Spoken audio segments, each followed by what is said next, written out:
So అసలు ఎలా వచ్చింది సలార్లో ఆపర్చునిటీ? అంటే అక్క తెలిసిన ప్రతాప్ అన్నని ఒక అన్న.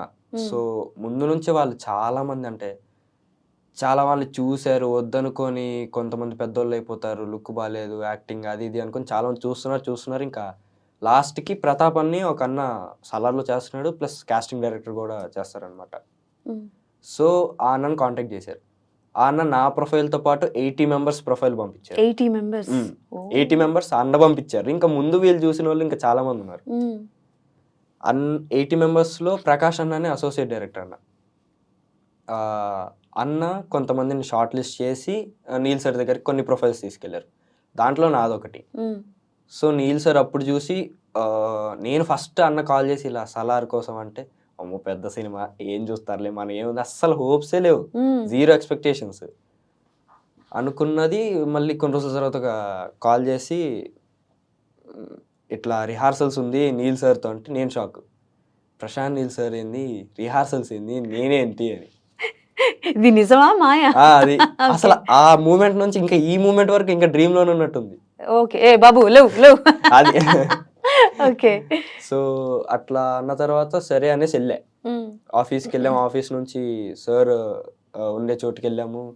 నాకు తెలీదు నాతో పాటు ఇంకొకడు కూడా అదే క్యారెక్టర్ కోసం చూస్తున్నారు. వాడు కొంచెం నాకంటే చిన్నోడు. సేమ్ క్యారెక్టర్ నీ క్యారెక్టర్? Same character. సో నాకు తెలియదు ఇంకా వాడు నా క్యారెక్టర్ కోసం వచ్చాడని. నేను వెళ్ళాను, అన్నోళ్ళు సీన్ చెప్పారు, నా బెస్ట్ ఇచ్చేసాను. ఇచ్చేసిన తర్వాత అన్నోళ్ళు వచ్చి ఇలా నిన్ను ఓకే చేశారా సార్ అంటే నేను షాకు. అంటే ఎవరు అంత తొందరగా కూడా చెప్పరు ఇప్పటిదాకా. అంత తొందర చెప్పేశారు, వెంటనే చెప్పారు. మళ్ళీ అంత పెద్ద క్యారెక్టర్ పృథ్వీరాజ్ గారు చిన్నప్పటి రోల్ అంటే ఓకే. అయినా నాకు ఇంకా హోప్స్ లేవు. 50% వచ్చాయి. అరే నువ్వు సెలెక్ట్ అయ్యావురా అంటే కూడా హోప్స్ లేవు. అంటే ముందు కొన్ని జరుగుతూ ఉంటాయి కదా అక్క, సెలెక్ట్ అయిన తర్వాత కూడా వేరే వాళ్ళు రావడము అట్లా. సో ఏది చెప్పలేము సినిమా ఇండస్ట్రీలో. సో ఇంకా నేను పెద్ద హోప్స్ పెట్టుకోలే.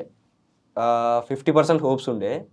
ఇంకా లాస్ట్కి షూట్కి పిలిచేంత వరకు ఫుల్ కన్ఫర్మ్ అయిపోయింది. ఏ సీన్ చెప్పారు చేయమని చెప్పి?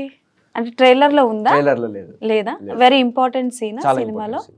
సీక్వెల్ ఏమని చెప్తావా? ఏ సీక్వెన్స్ ఏంటి అని? అది యువన రివీల్ ఆర్ సీక్రెట్ ఉంచాలని? సీక్రెట్ ఉంచాలని ఉంది కానీ చాలా ఇంపార్టెంట్. ఓ ట్విస్ట్ పాయింట్. ట్విస్ట్ పాయింట్ అనలేం కానీ ఒక ఎమోషన్ కనెక్ట్ ఉండిద్ది దానికి. ఓహో ఓకే. సో సలార్ అన్నది చాలా పెద్ద project, like every one no. And Prashanth Neel గారి చేతిలో పడ్డము అని అంటే గాడ్ గిఫ్టెడ్ అని చెప్పాలి కదా. సో నీ క్యారెక్టర్కి నువ్వు చెప్పినట్టు చాలా మంది ట్రై చేసి ఉంటారు, చాలా మంది ఆడిషన్స్ వెళ్ళే ఉంటారు. బట్ ఫస్ట్ షూట్ చేసినప్పుడు ప్రశాంత్ నీల్ గారు యాక్షన్ చెప్పినప్పుడు ఏ సీన్కి చెప్పారు? ఎలా అనిపించింది ఎక్స్పీరియన్స్, ఆయనతో వర్క్ ఎక్స్పీరియన్స్? అంటే ఫస్ట్ ఒక 3-4 days మేము రిహార్సల్స్ చేసాం. రిహార్సల్స్ అప్పుడే ఫస్ట్ నీల్ సార్ని చూడగానే అంటున్నారు ఏం చూస్తున్నా, వామ్మో నీల్ సార్ అంటే ఇండియాలో one of the biggest director కదా. Neel sir sir okay sir. ఆయన ఏమో వచ్చి ఆకాష్ అన్న ఒక అన్న ఉంటాడు డైరెక్షన్ డిపార్ట్మెంట్, వీడు మన ఆకాష్లో ఉన్నాడు కదా అంటున్నాడు, జోకులు వేస్తున్నారు. నేను ఇంకా అదే షాక్లో ఉన్నా. నీల్ సార్ ఆయన చూస్తున్నాను, ఆయన నాతో మాట్లాడుతున్నారు ఏ క్లాస్ చదువుతున్నావు ఏంటి అని, అదే షాక్లో ఉన్నా. సో 3-4 days రిహార్సల్స్ చేసాము.